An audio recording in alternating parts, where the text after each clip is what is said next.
Hello friends, I am CS Jaspreet. Welcome back to my channel. Today I am making the video for the instruction to examinees for December 2020 examinations, the important announcement for executive and professional program students.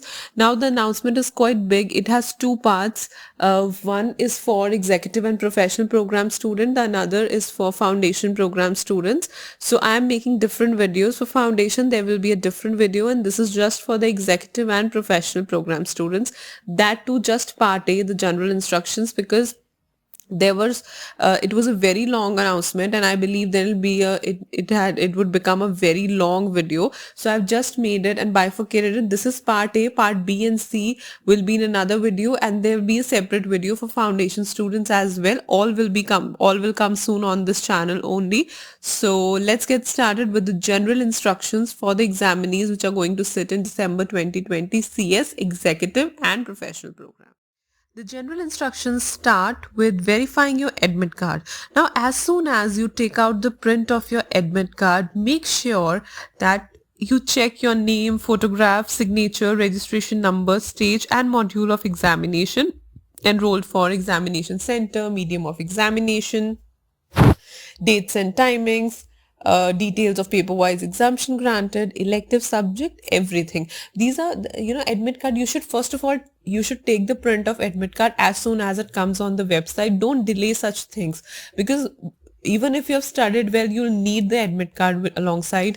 So these things should be on your priority. And as soon as you take the print of the admit card, make sure you verify your details, and in case of discrepancy, immediately tell the institute that this thing is wrong. Immediately tell at the support portal.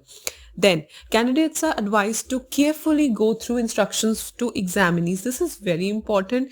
When you are sitting in such professional examinations, go through each and every instruction which is given in the admit card. Even when you go to write the exam, whatever instructions are given on the question paper, on the answer sheet, a small mistake, a small ignorance, okay, these are just the instructions, no need to read them.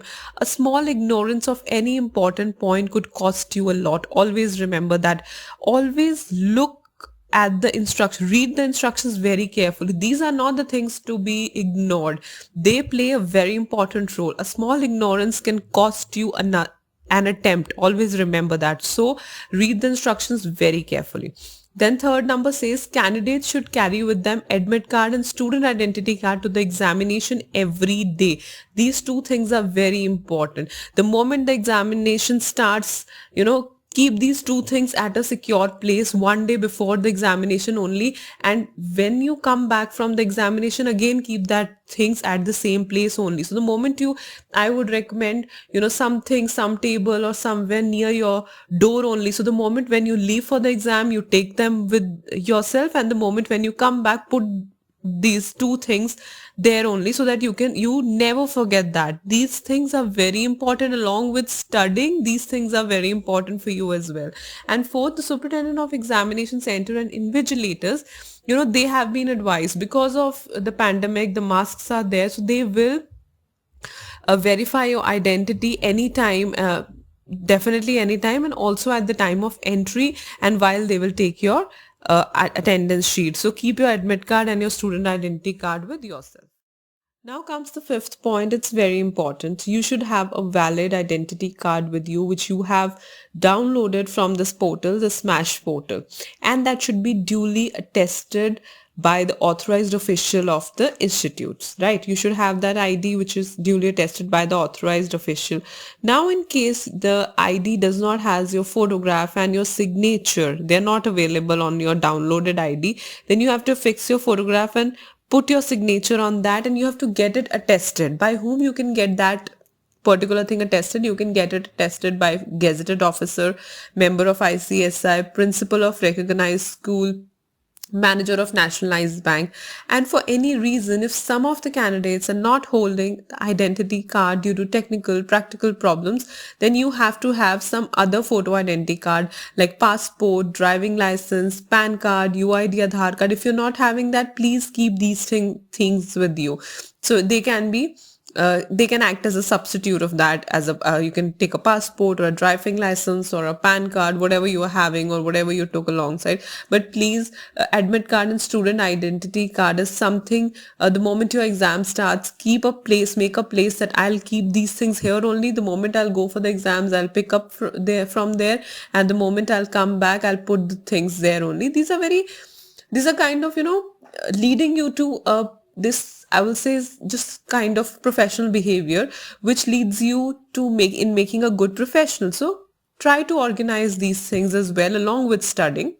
6 point says provisionally registered students of executive program 2070 new syllabus. Now, there are students who were provisionally registered, so for them they were required to regularize their registration by submitting the proof of passing bachelor's degree examination within 6 months from the date of registration. This was a prerequisite, that they were provisionally registered and they had to submit that proof. If you have not done it yet, you cannot appear in December 2020 examination, and if you appear, the results are liable to be cancelled. The appearance is cancelled. So make sure, or only those students can sit who have regularized their registration by submitting their bachelor's degree examination within 6 months from the date of registration. The 7th says that students of executive and professional programs under this, they were required to successfully complete the pre-examination test to become eligible for the enrollment. Again, the same things come. If you have given the pre-test, then only you can appear in the examination. If you have not given the pre-test and still you are appearing, you cannot appear, to avoid the complications or anything. They need to have completed the pre-examination test of relevant module of executive or professional program to avoid any complication. Then the 8 point says candidates are advised to visit the venue of examination center beforehand. This is quite easy. If in case of inconvenience, please go and check out where your venue is. 9 says that you will be allowed to enter the examination hall 60 minutes before the time. Right, you will be allowed before that only, and you have to go in a systematic manner, like one candidate at a time because of COVID. 10th point says that you can leave. No candidate shall be allowed to enter after the expiry of half an hour of the commencement of examination. So once the examination has been started, half an hour after the expiry of half an hour, no one will be allowed to enter, and no one is allowed to leave until expiry of 1 hour after the commencement of examination. So you have to sit minimum of 1 hour. If you want to leave the examination center also, you can leave after 1 hour of the start of exam only. 11, sitting arrangements that is given outside your center. The notice board is there. They put that papers of your sitting arrangements there. You can see and go to your rooms. In case before examinations or during the occurrence of examination, any situation comes like you want some special sitting arrangement due to medical grounds, you can write an application to the Joint Secretary, Directorate and Examinations, and it's clearly written, no facility including special sitting arrangement shall be granted by the examination center without permission from the institute. So institute is liable to provide the permission for special sitting arrangement. Otherwise, the examination center cannot take up this this step on its own. So if there is any issue, you have to write an application to Joint Secretary, Directorate of Examinations along with the copies of supporting documents for consideration. 13th point tells us about the exemption exams. Now the admit card comes with, they are shown, your paper-wise exemption is shown in your admit card. If you have any exemption, it is shown. If there is any discrepancy, you should immediately tell the institute about it. But exemption in any paper of examination should not be assumed unless confirmed in writing by the institute. You cannot assume yourself, okay, I know that I have been exempted. No, that should not be assumed unless that is confirmed in writing by the institute. So yes, you're not required to appear in the papers in which you are given the exemptions, right? And the exemptions as appearing in the admit card match with the exemptions shown in the attendance sheet. So they know already that these are the exemptions. The paper-wise exemption in any paper once sought by the candidate and granted, that remains valid and it's printed and taken on record. For the results also, right? Unless unless it is cancelled by the student by submitting a formal request. But if you want that, I don't want this exemption, you have to request the institute by giving them a formal request on the online portal of Smash portal, right? And the exemption once cancelled shall not be revived. So it's very important. The exemption stands. Once you score more than 60%, the exemption stands. But if you don't want the exemption, you have to write to the institute in a formal manner. Now, it cannot be, when once cancelled, it cannot be revived. So this it's been clearly written that the status is also in your individual accounts. You can see the status of your exemptions, and if such candidates appear in any paper disregarding the exemption granted, the exemption will be cancelled by the institute without notice and shall not be revived under any circumstances.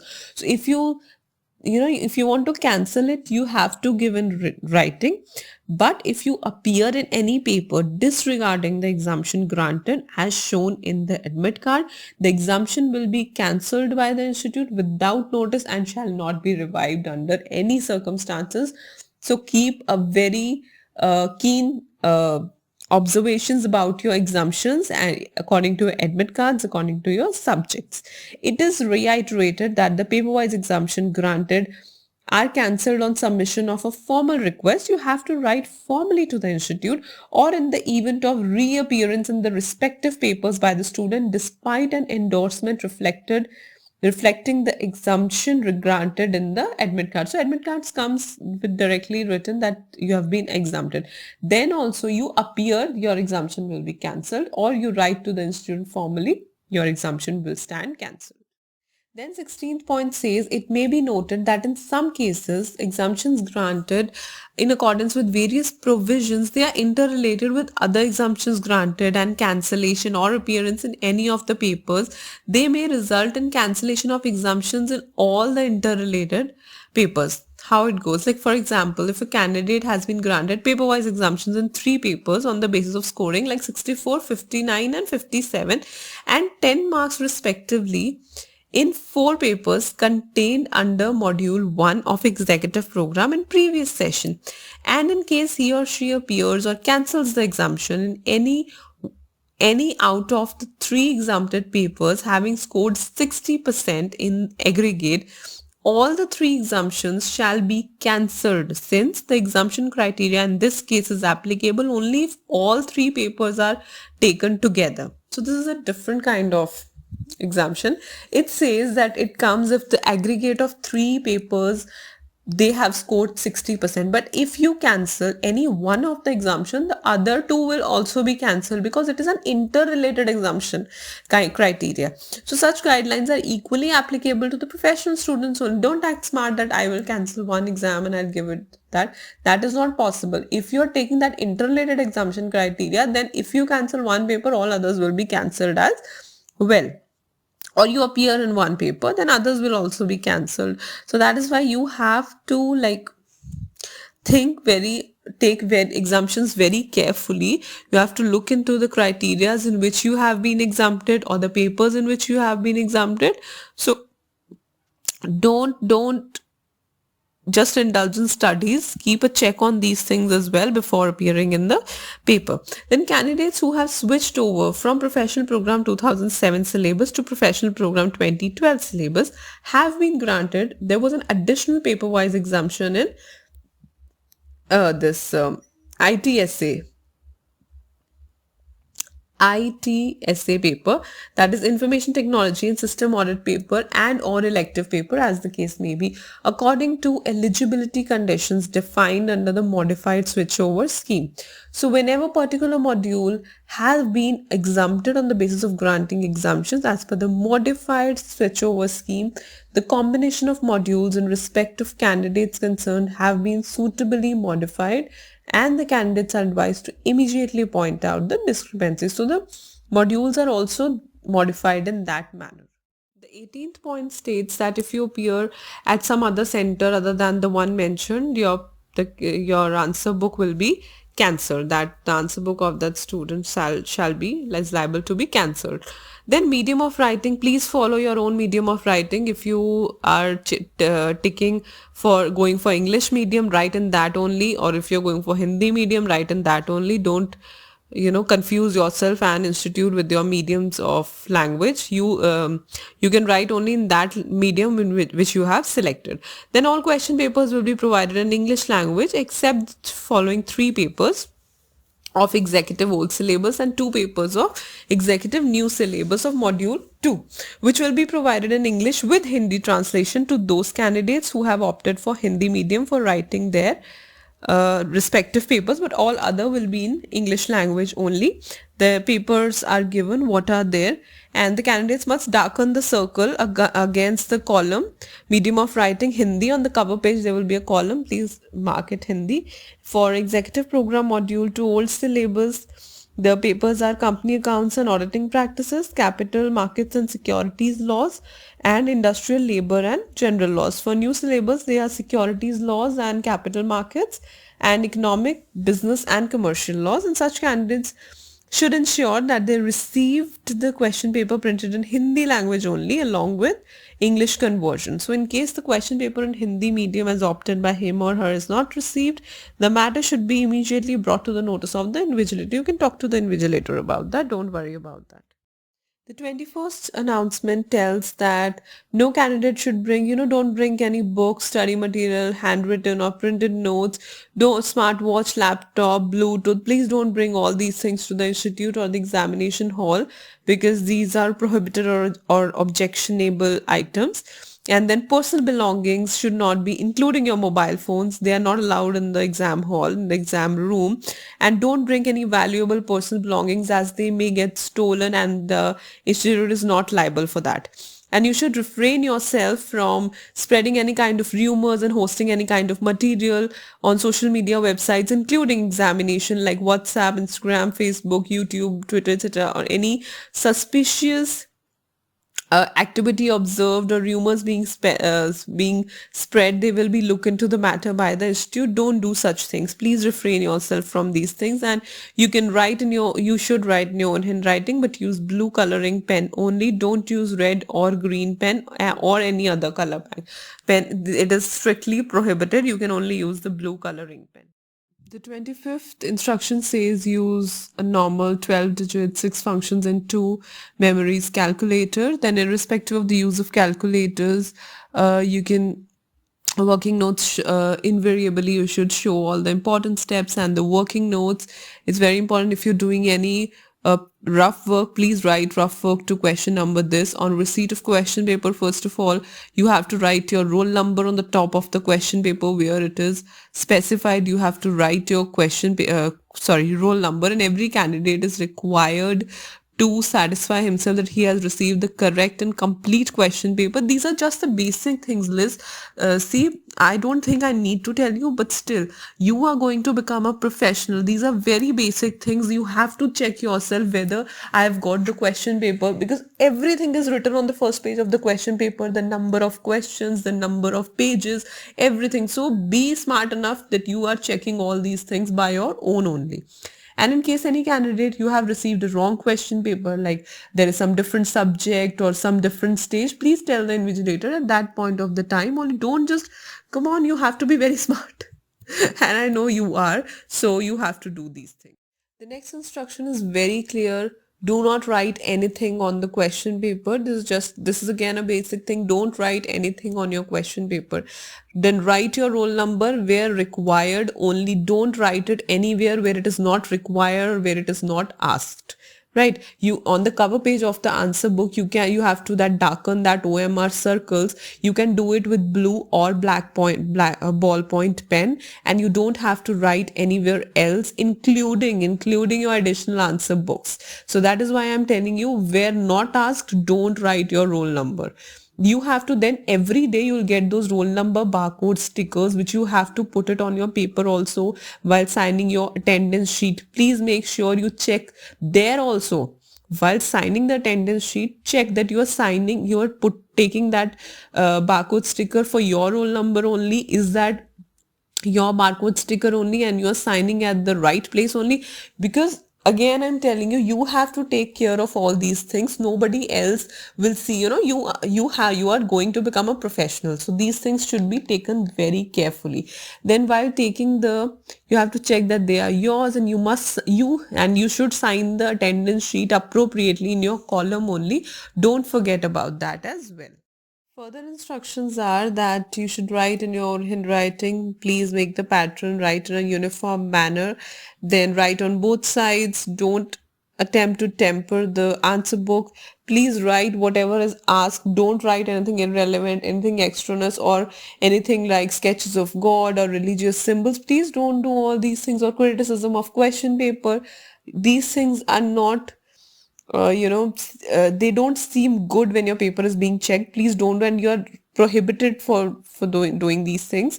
So don't do all these things. And no candidate, you're not allowed to leave the examination hall first within 1 hour of the examination when the examination starts, during last 15 minutes of examination timing, or without signing the attendance sheet, and without properly handing over the answer book. So you can't leave by doing all these four things. Moving further, you have to, uh, if in case the candidate decides to leave after the expiry of 1 hour, but before the expiry of 2 hours of the commencement, right? After the expiry of 1 hour, but before the expiry of 2 hours, the candidate is not allowed to take the question paper. Right, the question paper, he or she will have to surrender the question paper to the invigilator as well. The candidate cannot claim it, right?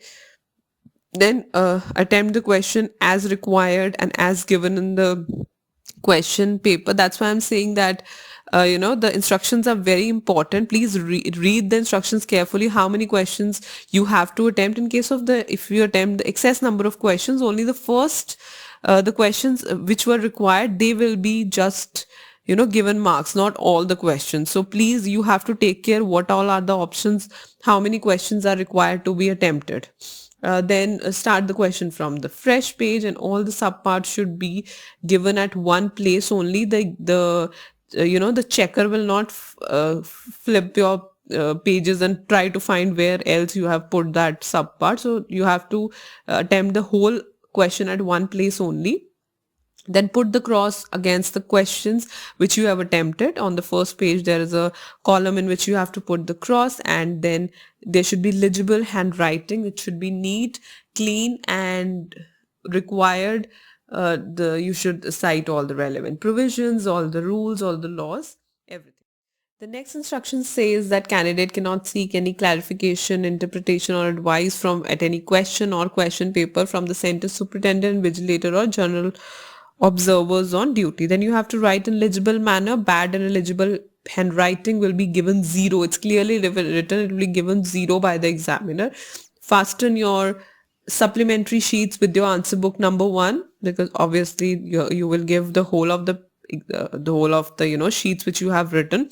So fasten it very nicely, very carefully. And no candidate is required to leave the seat without the specific permission of superintendent or invigilator. Any requests regarding omission to hand over the written answer book or additional answer books, that the representation, they shall not be entertained after the examination is over. They will not be entertained by the institute. Then don't copy, don't do anything. If any candidate is found attempting found copying or gossiping or talking, or if the superintendent feels or the invigilator feels that you're trying to adopt unfair means, you will be punished. So don't do such things. Then the superintendent has full power to expel a candidate from the examination hall or room if they think that he or she is adopting or attempted to adopt any unfair means. So please don't do all these things. These things are not allowed at all. So these were all the general instructions for executive and professional program students, and other videos are coming up soon. Please stay connected and subscribe to my channel. Thank you so much for watching my video. Other videos are uploaded soon. Please keep a check on the channel as well, and subscribe to my channel for all the updates.